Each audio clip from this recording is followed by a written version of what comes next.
రోజు నుంచి వెళ్ళి రాజన్న సిరిసిల్ల జిల్లాలో పెద్ద ఎత్తున వర్షాలు కురవడం జరుగుతూ ఉంది. ఈ వర్షాల వల్ల రైతులు తీసుకొచ్చిన వడ్లు ఏవైతే ఉన్నాయో కళ్ళాల వద్ద నిల్వ ఉన్న వడ్లు పెద్ద ఎత్తున తడిసిపోవడం జరిగింది. మరి ప్రభుత్వాన్ని సిపిఎం పార్టీగా డిమాండ్ చేయడం జరుగుతూ ఉంది. మరి తడిసిన వడ్లను బేషరతుగా మరి ఒక్క ఎత్తు మిగిలకుండా మొత్తం కొనుగోలు చేయాలని మరి సిపిఎంగా డిమాండ్ చేస్తున్నాం. ఎందుకంటే ప్రతి సంవత్సరం కూడా ఇదే తంతు కొనసాగుతూ ఉంది.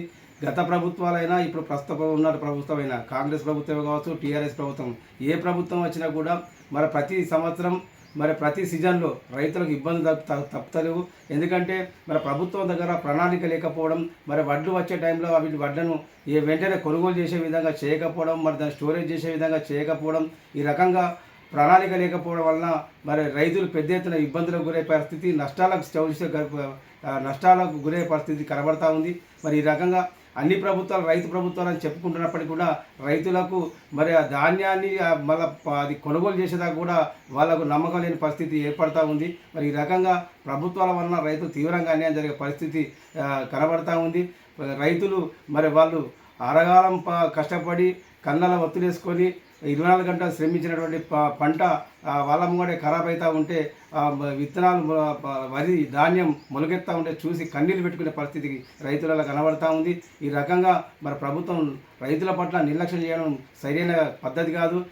టీఆర్ఎస్ ప్రభుత్వం కాంగ్రెస్ మీద ఉడుతుంది, కాంగ్రెస్ టీఆర్ఎస్ మీద ఉడుతుంది. కానీ కాకపోతే రైతుల సంక్షేమం గురించి పట్టించుకుని ఏ ప్రభుత్వాలు లేవు. కాబట్టి రైతులు కూడా ఇటువంటి ప్రభుత్వాలకు రాబోయే కాలం బుద్ధి చెప్పాలని సందర్భంగా తెలియజేస్తా ఉన్నాం. కాబట్టి ఇప్పటికైనా కాంగ్రెస్ ప్రభుత్వం మేల్కొని వెంటనే మొత్తం జిల్లాలో ఉన్నటువంటి ఒక్క ఇత్తు నిల్వ లేకుండా మొత్తం కొనుగోలు చేయాలి. ఇంకా 2-3 రోజులు ఇంకా వర్షాలు చెప్పడం జరుగుతుంది వాతావరణ శాఖ. కాబట్టి రైతులకు అన్యాయం జరగకుండా ఈ సందర్భంగా వాళ్ళు న్యాయం చేయాలని, ప్రతి ఇత్తు కొనుగోలు చేయాలని, ఎలాంటి షరతులు విధించద్దని ఈ సందర్భంగా సిపిఎంగా డిమాండ్ చేస్తూ ఉన్నాం.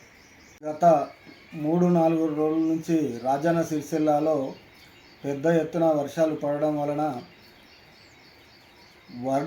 వడ్లు కోసి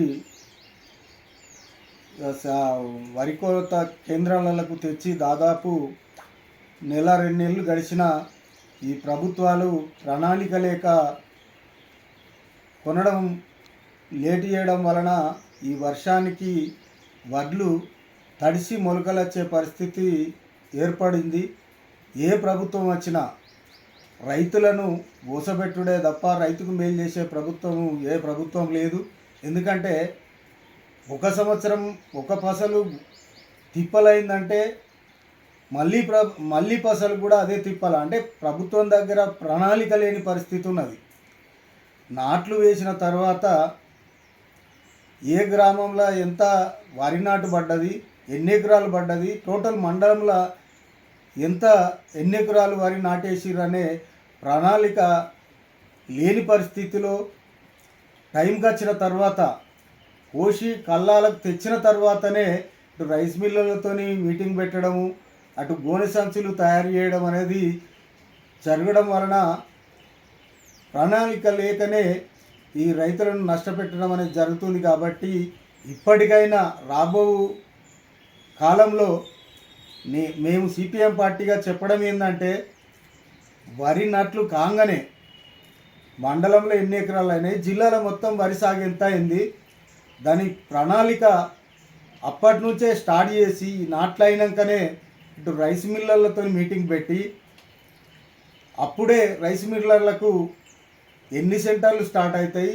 ఏ సెంటర్ నుంచి రైతులకు అలాట్మెంట్ ఇవ్వాలనేది ముందుగా నిర్ణయిస్తే ఆ స్టార్ట్ అయినాక ఎంబడెంబడే వడ్లు పోతే ఇదివరకు జోగుడైపోయే పరిస్థితి ఉంటుంది. కాబట్టి ఆ ఆలోచన ప్రభుత్వం చేయక ముద్దు నిద్రలో ప్రభుత్వాలు ఉండి ఇటు రైతులను నష్టపెట్టే విధంగా ప్రభుత్వాలు చేయడం అనేది జరుగుతుంది. ఇది మంచి పద్ధతి కాదు. రాబో కాలంలోనన్నా మంచి ఆలోచన చేసి రైతులకు మేలుచే విధంగా ప్రభుత్వాలు ఉండాలి. ఈ ప్రభుత్వం మీద ఆ ప్రభుత్వం, ఆ ప్రభుత్వం మీద ఈ ప్రభుత్వం చెప్పుకొని రైతులను ముంచే పరిస్థితి చేయడమే తప్ప రైతులకు మేలు చేసే ప్రభుత్వాలు ఏవి లేవు. కాబట్టి మేము చెప్పేది ఏంటంటే సిపిఎం పార్టీగా తడిసిన వడ్లను మొలకొచ్చిన ఏ చేతులు పెట్టకుండా మిల్లులకు పంపించాలి, వెంటనే పంపించాలని డిమాండ్ చేయడం జరుగుతుంది. లేని పక్షంలో రైతులకు ఏ కోతలు పెట్టి నష్టం జరిగినా మేము సిపిఎం పార్టీగా రైతులను ఐక్యం చేసి ప్రభుత్వం మీద ఒత్తిడి తెచ్చి